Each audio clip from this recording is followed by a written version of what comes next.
बिस्मिल्लाहिर्रहमानिर्रहीम। अस्सलाम वालेकुम नाज़रीन, आप यूट्यूब चैनल देख रहे हैं। मैं इमरान खान हूँ।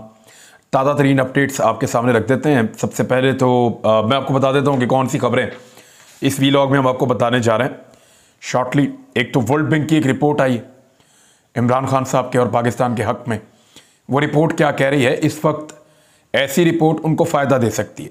दूसरा, PDM के लॉन्ग मार्च को दोबारा आगे कर दिया गया है। फजल रहमान साहब ने भी और शहबाज शरीफ साहब ने भी। इन्होंने क्यों आगे किया? क्या इनको कोई गारंटी मिली है या ये मज़ीद इंतज़ार करना चाहते हैं या एक नए तसादुम की तरफ जा रहे हैं? वो बताता हूँ आपको मैं। पाकिस्तान पीपल्स पार्टी को दावत क्यों नहीं दे रहे? और पीपल्स पार्टी ने उल्टा आज शहबाज शरीफ साहब को बूट पॉलिश करने वाला मौलाना फजल रहमान साहब को डीजल, खुद तो नहीं कहा लेकिन इमरान खान साहब के बहाने बिलावल ने ये दोनों चीज़ें कही। फिर ताना भी दिया कि काला कोट पहनकर अदालत भी आप जाते हैं और गेट नंबर 4 पे भी आप खटखटाते हैं जाकर। तो ये पीपल्स पार्टी को दावत क्यों नहीं दी वो बताऊंगा। उसके अलावा अपोजिशन का शराजा कैसे बिखर रहा है और क्यों ये एक दूसरे से अलग अलग हो रहे हैं, ये भी खबर आपको दूंगा। और साथ ही साथ इत्तेहादियों और जो मुनहरिफ अराकीन हैं इमरान खान साहब की पार्टी के, उनके ऊपर बिजली गिरी है, यानी उनकी मंजी ठुक गई है, पंजाबी में कहते हैं। वो आपको मैं बताता हूं कि उनके साथ क्या हुआ। लेकिन पहली खबर जो वर्ल्ड बैंक से आई है, वर्ल्ड बैंक ने दुनिया भर से बेरोजगारी से मुताल्लिक जो आदाद शुमार जारी किए हैं, उनके मुताबिक मौजूदा सियासी अदम इस्तेहकाम और दीगर मसाइल के बावजूद, यानी इस वक्त पाकिस्तान में सियासी अदम इस्तेहकाम भी है, वज़ीर आज़म के खिलाफ तहरीक अदम एतमाद भी आई हुई है और बहुत सारे दीगर मसाइल भी हैं, यानी पाकिस्तान को कर्ज़ों की किस्तें देनी हैं, पाकिस्तान के ऊपर बहुत सारे आलमी प्रेशर्स हैं। उसके बावजूद पाकिस्तान में बेरोजगारी की शरह, जो खित्ता है जहाँ पर पाकिस्तान ये मुल्क वाक़ है, इस पूरे खित्ते में सबसे कम है। अब जो आदादो शुमार वर्ल्ड बैंक ने दिए हैं, ये को पाकिस्तान ने नहीं बनाए, मैंने नहीं बनाए, वर्ल्ड बैंक के आदादो शुमार के मुताबिक पाकिस्तान में 2020 में बेरोजगार अफराद की शरह 4.3% रिकॉर्ड की गई।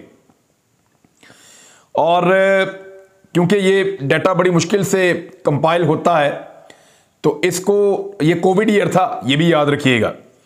तो इसमें जो मवाजना है उसमें भारत में जो बेरोजगारी की शरह निकली वो सबसे ज़्यादा निकली है।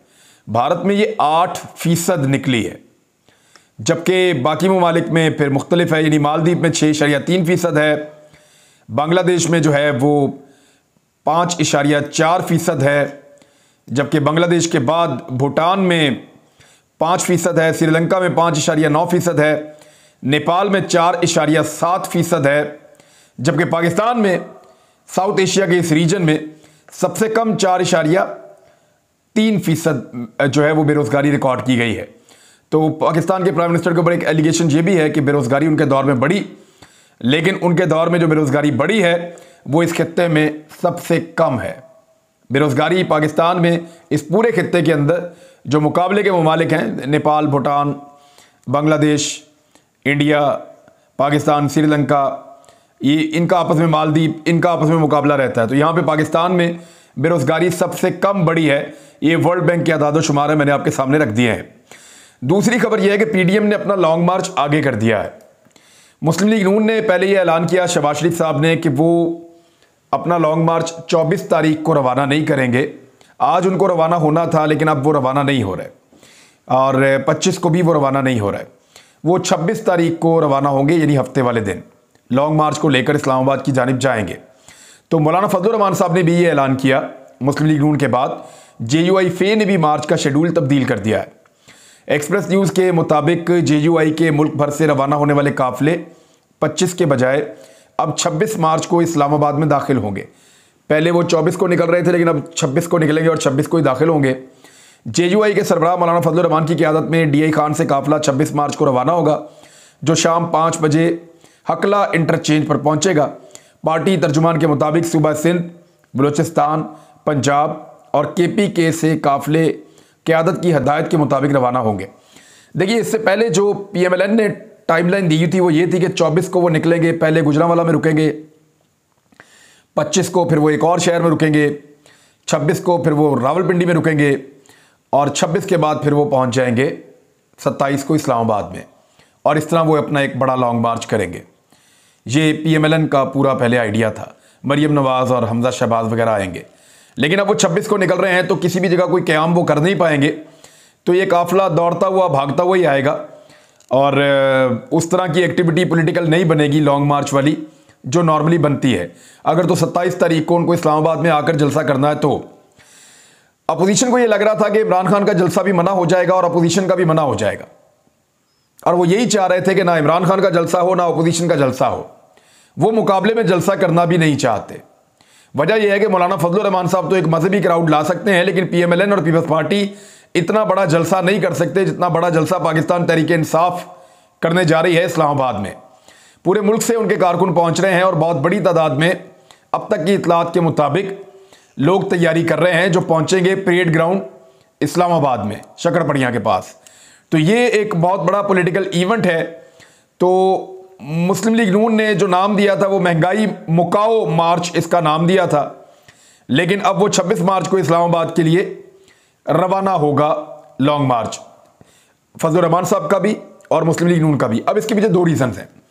26 मार्च तक वो कुछ उम्मीदें लगाए बैठे हैं और अपोजिशन को यह लगता है कि असल काम इस वक्त मार्च करने का नहीं है। असल काम इस वक्त यह है कि किसी तरह अपने नंबर पूरे करें 172, या कोई ऐसी डील मिल जाए या कोई ऐसी सौदेबाजी हो जाए हमारी इदारों के साथ मिलकर, क्योंकि अगर ये लॉन्ग मार्च पे निकल आए तो फिर सौदेबाजी खत्म हो जाएगी। अगर लॉन्ग मार्च चल पड़ा तो फिर उसको अपनी मंजिल पे पहुंचना पड़ेगा। ऐसा तो हो नहीं सकता कि लाहौर से लॉन्ग मार्च निकले और गुजरांवाला पहुंचे और कुछ चीजें तय हो जाएं और वजीर आजम भी इमरान खान रहें और लॉन्ग मार्च भी जो है वो मुअत्तल हो जाए। तो इस तरह तो PMLN पार्टी खत्म हो जाएगी, फजलुर रहमान साहब भी डैमेज हो जाएंगे। तो इसलिए उन्होंने 2 दिन और लगा दिए हैं कि 24 के बजाय इसको 26 पर लेकर जाते हैं और इन 2 दिनों में कोशिश करते हैं कि कोई डील हो जाए। अगर कोई डील हो जाती है, कोई NRO मिल जाता है, तो इस सूरत के अंदर लॉन्ग मार्च को फिर मौखर कर दिया जाएगा या मुअत्तल कर दिया जाएगा, फिर लॉन्ग मार्च नहीं करेंगे। और इन्हीं चीज़ों को मद्देनजर रखते हुए PDM ने अपने लॉन्ग मार्च में पाकिस्तान पीपल्स पार्टी को दावत ही नहीं दी। यानी हुकूमत के खिलाफ PDM के इस्लामाबाद लॉन्ग मार्च और जलसे में शिरकत के लिए अभी तक जब मैं आपसे बात कर रहा हूं, जब मैं ये वीडियो रिकॉर्ड कर रहा हूं, पाकिस्तान पीपल्स पार्टी को दावतनामा मौसूल नहीं हुआ। ये मुसद्दका ज़राए हैं और वो ये बता रहे हैं कि पीपल्स पार्टी को अब तक PDM के लॉन्ग मार्च और जलसे में शिरकत के लिए कोई दावतनामा नहीं मिला है और ना ही पीपल्स पार्टी से इस बारे में कोई राब्ता किया गया है कि वो लॉन्ग मार्च में शामिल हों या वो आकर जलसे के अंदर तकारीर करें। तो PDM ने क्यों पाकिस्तान पीपल्स पार्टी को अपने आप से दूर रखा हुआ है और आज पीपल्स पार्टी ने क्यों इतनी संगीन एलिगेशंस लगाए हैं PMLN के ऊपर और मौलाना फजलुर रहमान साहब को डीजल और शहबाज शरीफ साहब को बूट पॉलिश कहा है बिलावल भुट्टो जरदारी ने, तो इसके पीछे दिखाई दे रहा है कि अपोजिशन में एक फूट पड़ गई है और उनका शराजा ऐसा लगता है कि बिखर रहा है और ये दूरियां अब नजर आना शुरू हो गई हैं। यानी जिस अपोजिशन ने इमरान खान को निकालना था, ऐसा लगता है कि वो खुद एक नुक्ते पर मुत्तफिक नहीं हो पा रहे। यानी तहरीके अदम एतमाद लाने वालों को अभी तक जो पहला जुमला आया था हुकूमत की जानिब से कि इनको तो एक दूसरे पे एतमाद नहीं है, ये हमारे खिलाफ कैसे अदम एतमाद लेकर आएंगे, तो एग्जैक्टली वो जुमला अब दुरुस्त साबित हो रहा है कि एक दूसरे पे एतमाद ना होना साबित होना शुरू हो गया है। अब ये इमरान खान साहब के ऊपर मुनसिर है कि वो 26 तारीख तक कोई NRO, कोई डील, कोई छोटी मोटी बातचीत, कोई सेफ पैसेज या कोई फेस सेविंग अपोजिशन को देते हैं या नहीं देते। मेरी इतला के मुताबिक अपोजिशन के साथ वही होने लगा है जो इमरान खान साहब के साथ हुआ था जब वो धरने में बैठे हुए थे और दिसंबर की एक शाम उनको उठना पड़ गया क्योंकि उनको ये कह दिया गया कि अब आप मजीद धरने में नहीं बैठ सकते, आपको कोई जुडिशल इंक्वायरी किस्म की चीज़ हम दे देते हैं तो उससे क्लैरिटी आ जाएगी। तो फिर एक जुडिशल इंक्वायरी हुई थी जिसमें यह साबित हो गया था कि धांधली तो हुई है लेकिन मुनज़्ज़म धांधली नहीं हुई। तो इमरान खान साहब को कुछ हद तक फेस सेविंग मिली लेकिन नवाज शरीफ साहब की हुकूमत भी बच गई। तो क्या ऐसी कोई फेस सेविंग अपोजिशन को मिल जाएगी और इमरान खान साहब की हुकूमत भी बच जाएगी? एक बड़ा सवाल है। कुछ हलकों ने या एस्टेब्लिशमेंट का साफ मैं कह देता हूं क्योंकि आज तो एक दिन पहले जंग ने इसको छाप दिया था, जंग ग्रुप ने साफ साफ ही छाप दिया था कि एस्टेब्लिशमेंट किरदार अदा करने के लिए तैयार हो गई है। लेकिन इमरान खान साहब ने जितना खुलकर कहा कि मैं तो इनके साथ बैठ ही नहीं सकता, इनके साथ बात ही नहीं कर सकता, मैं अपनी तौहीन समझता हूं, हार मान लेना, इस्तीफा दे देना, सरेंडर कर देना या इन करप्ट लोगों के साथ बैठकर मुशावरत करना, मैं तौहीन समझता हूं, मैं ये नहीं करूंगा। तो इमरान खान साहब ने बड़ा कैटेगोरिकली कह दिया कि एनआरओ तो मैं बिल्कुल नहीं दूंगा। तो जब उन्होंने कह दिया तो फिर एस्टेब्लिशमेंट किसके साथ बैठकर क्या बात करवाएगी। अब दो ही रास्ते हैं, या तो इमरान खान साहब को निकाल दिया जाए तो या वो सर्वाइव कर जाए। अच्छा, दूसरी एक और सूरत ये हो सकती है कि 24 तारीख को अगर अपोजिशन निकलती तो लाजमन वो 25-26 को उनके काफिले पहुंचना शुरू हो जाते और उनके ऊपर ये दबाव होता कि आप 26 को अपना प्रोग्राम करें, हफ्ते वाले दिनों फारिग हो जाएं और एतवार को इमरान खान को अपना प्रोग्राम करने दें। लेकिन अब एतवार का दिन सब लोग अगर इस्लामाबाद में दाखिल हो रहे होंगे, यानी जैसा कि फजल रहमान साहब के काफिले इस्लामाबाद में दाखिल हो रहे होंगे 26 को, और पाकिस्तान तहरीक इंसाफ के काफिले जो हैं वो 27 की सुबह इस्लामाबाद के लिए निकलेंगे, तो ये तसादुम भी हो सकता है और अपोजिशन को हमेशा तसादुम सूट करता है। लेकिन मेरे ख्याल में अब एक वेन्यू ऐसा ले लिया है पाकिस्तान तहरीक इंसाफ ने जो बिल्कुल हटकर है और एक बहुत बड़ा एरिया है परेड ग्राउंड का, वो एक तरफ ले गए हैं अपने जलसे को, अपनी तकरीब को, जबकि अपोजिशन दूसरी तरफ कहीं भी ले जा सकती है। लिहाजा मुवाजना होगा दोनों के जलसों का कि दोनों में से कौन बड़ा जलसा कर रहा है। वैसे अभी बिलावल ने जो जलसा किया वहां मालाकंड में वो पैथेटिक था, वो बहुत बड़ी तादाद में लोग उसमें नहीं आए अनफॉर्चुनेटली, क्योंकि पीपल्स पार्टी एक बड़ी ताकत है, चारों सूबों की जमात थी। मोहतरमा बेनज़ीर भुट्टो साहिबा जिस सूबे में जहां जाती थी लोग बहुत बड़ी तादाद में उनके पीछे आते थे, उनके जलसों में शिरकत करते थे। लेकिन आसिफ अली जरदारी साहब की 5 साल दौरे इक़्तिदार के बाद पीपल्स पार्टी को सिंध के अलावा कहीं और से रिस्पांस नहीं मिलता, और सिंध में क्योंकि उनकी हुकूमत है इसलिए उनको रिस्पांस मिल जाता है। एक बुरी खबर इमरान खान साहब के इत्तेहादियों के लिए और उन अरकान असेंबली के लिए है जो मुनहरिफ हो गए थे। उनके लिए बुरी खबर यह है कि उन सबको यह लग रहा था कि वो इमरान खान को ब्लैकमेल करके कुछ ना कुछ कमा लेंगे, लेकिन इस बीच में अपोजिशन से गलती हुई मुनहरिफ अरकान के बारे में कि उन्होंने उनके नाम एक्सपोज कर दिए और बता दिया कि ये बंदे हैं, ये सामने बैठे हुए हैं। अब इनमें मखसूस नशिस्तों पर बैठी खवातीन भी हैं और इसके अंदर कुछ दीगर एमएनएस भी हैं जो इलेक्शन लड़कर आए हैं। अब इन लोगों के ऊपर मुस्तकबिल में बड़ा शदीद दबाव आ जाएगा और इन सबको ये कहा जाएगा मीडिया की जानिब से हर हल्के से कि आप लोग इस्तीफा दें, आपको तो इमरान खान पसंद नहीं है।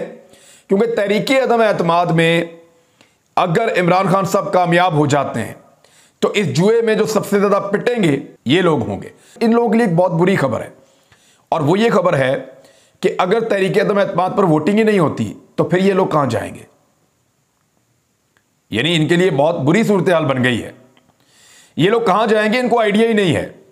इनको शोकाज नोटिस करके इनको फारिग कर दिया जाएगा और इनके हलकों के ऊपर दोबारा इलेक्शन करवाने की कोशिश की जाएगी। ये नाराज अरकान असेंबली जो हैं इनकी बहुत बुरी दुर्गत बनेगी। अगर वोटिंग होती है, ये इमरान खान के खिलाफ वोट डालते हैं, इमरान खान फिर जीत जाते हैं, तो फिर ये कहां जाएंगे। इमरान खान बच जाते हैं, फिर ये कहां जाएंगे। क्योंकि मामला कोर्ट के अंदर है 4 सवालों के साथ। नंबर 1, क्या इन लोगों को रोका जा सकता है जो लोग मुनहरिफ हो रहे हैं। नंबर 2, क्या मुनहरिफ होने वाले का वोट शुमार किया जाएगा, यह दूसरा बड़ा इंपॉर्टेंट सवाल है। नंबर 3, उसकी जो नाअहली है वो क्या ताहयात होगी। और नंबर 4, तो फिर हॉर्स ट्रेडिंग को और फ्लोर क्रॉसिंग को कैसे रोका जाए। ये 4 बड़े अहम सवालात हैं जो सुप्रीम कोर्ट ऑफ पाकिस्तान में पूछे गए हैं, लेकिन बेंच के ऊपर ही मुतनाज़ बनाने की कोशिश की गई है और कादी फायद ईसा साहब ने उसके ऊपर एक लेटर लिख दिया है। और एक सहाफ़ी ने तो यहां तक कह दिया, ये मैं नहीं कह रहा, एक सहाफ़ी है उन्होंने यहां तक कह दिया था इससे 2 दिन पहले ही कि कादी फायद ईसा साहब इस मामले में कूद पड़ेंगे, क्योंकि मरियम नवाज साहिबा ने अपने कुछ तनख्वाहदार सहाफ़ियों के ज़रिए से पैगाम पहुंचाया है और वो कोशिश करेंगी कि इस बेंच को मुतनाज़ बना दिया जाए। ये पहले ही फ़याद रांझा साहब हैं वो कह चुके थे। तो मैं तो हैरान हो गया और मैं अप्रिशिएट करता हूँ कि इतनी बड़ी खबर वक्त से पहले उन्होंने ब्रेक की थी। और ये खबर भी बहादुरी वाली होती है, यानी अदलिया के बारे में इतना खुल के इस तरह बात करना नॉर्मली नहीं हो सकता, और अगर खबर ऐसी बाउंस हो जाए तो फिर तो बहुत ही बुरे इसके असरात और नताइज होते हैं। लेकिन उन्होंने रिस्क लिया, ये खबर दी और खबर उनकी दुरुस्त साबित होगी बाद में। कम से कम उसका एक पोर्शन तो दुरुस्त साबित हो गया कि जिन जज साहब का उन्होंने नाम लिया वो जज साहब अपना एतराज़ लेकर सामने आ गए। अब आ जाए इत्तेहादियों की जानिब। मुनहरिफ अरकान के बारे में मैंने आपको कहा कि वो तो बेचारे बीच में लटक गए हैं और उनको कुछ मिलने वाला नहीं है, बदनामी अलग हो गई है, लोग अलग जान के दुश्मन हो गए हैं, उनकी फैमिलीज तक तो कहीं मिलने नहीं और ख़ुद वो अपने हलकों में जा नहीं सकते। तो अब आ जाए आप इस मामले पे कि इत्तेहादियों के साथ क्या होगा। इत्तेहादियों में जिसने सबसे ज़्यादा अपने आप को नुकसान पहुंचाया वो काफ लीग ने पहुंचाया। या सीने पे हाथ ठोक कर कहते चौधरी कि हम इमरान खान के साथ हैं या हम इमरान खान के खिलाफ हैं।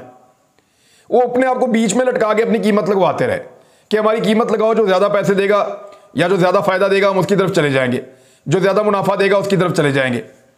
यानी कभी वो अपोजिशन की तरफ देखते थे, कभी वो हुकूमत की तरफ देखते थे। भाई एक तरफ आप खड़े हो जाएं कि या हम इधर खड़े हैं या हम इधर खड़े हैं। मेरे ख्याल में चौधरी बरादरान का इतना कमज़ोर किरदार उनकी सारी सियासी तारीख में कभी नहीं रहा जितनी कमज़ोरी उन्होंने अब दिखाई है। अब उनके लिए जीतने के लिए क्या रह गया इसमें? अगर वो अपोजिशन के साथ जा रहे हैं तो तब भी उनको वजारत आला पंजाब नहीं मिल रही, अगर वो हुकूमत के साथ जा रहे हैं तब भी उनको वजारत आला पंजाब नहीं मिल रही।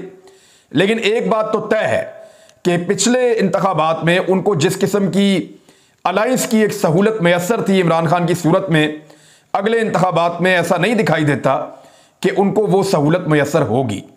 लिहाजा ये चीज़ें हैं। लेकिन इमरान खान साहब फिलहाल माइंड गेम खेल रहे हैं और लगातार खेल रहे हैं और उनकी बॉडी लैंग्वेज बड़ी पुरएतमाद है।